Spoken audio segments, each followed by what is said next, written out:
বিএনপির উপরে যে হামলা হয়েছে সেটা তীব্র নিন্দা জানাই। এটা অত্যন্ত ন্যাক্কারজনক ঘটনা। আপনাদের মনে থাকবে নভেম্বরের শুরুতে বিএনপি চট্টগ্রাম থেকে একজন প্রার্থীর ওপরও কিন্তু এরকম গুলির হামলা হয়েছে।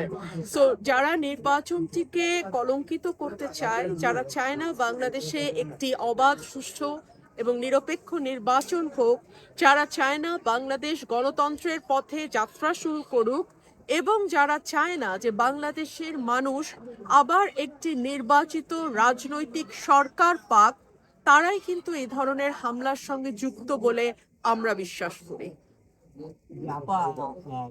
মনোনয়ন বিএনপি থেকে 2বার দেওয়া হয়েছে, মনোনয়নের নাম ঘোষণা করা হয়েছে, এখনো পর্যন্ত আপনার নাম তো সেই ক্ষেত্রে তফসিল ঘোষণা হয়েছে, আপনি মনোনয়ন পত্র কিনবেন কিনা, যদি কিনেন সেটা কোন প্রক্রিয়ায় কিনবেন? হ্যাঁ, 2বার নাম ঘোষণা হয়েছে, কিন্তু ব্রাহ্মণবাড়িয়া 2-তে কারো নাম নাই। সেই জন্য ব্রাহ্মণবাড়িয়া 2-এর মানুষজন অত্যন্ত দুঃখিত।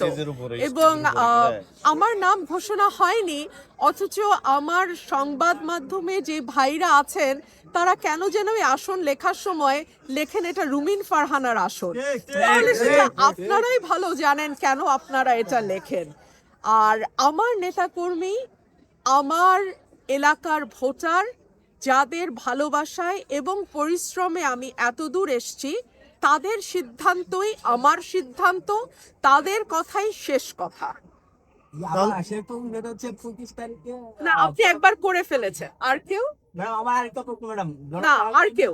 দেখে আসছেন, দেখে আসার পরে আপনি প্রত্যাশা করবেন না যে উনি এই যে আসনটা আছে সেটা? আর কেউ কোনো প্রশ্ন না থাকলে ঠিক আছে। আপা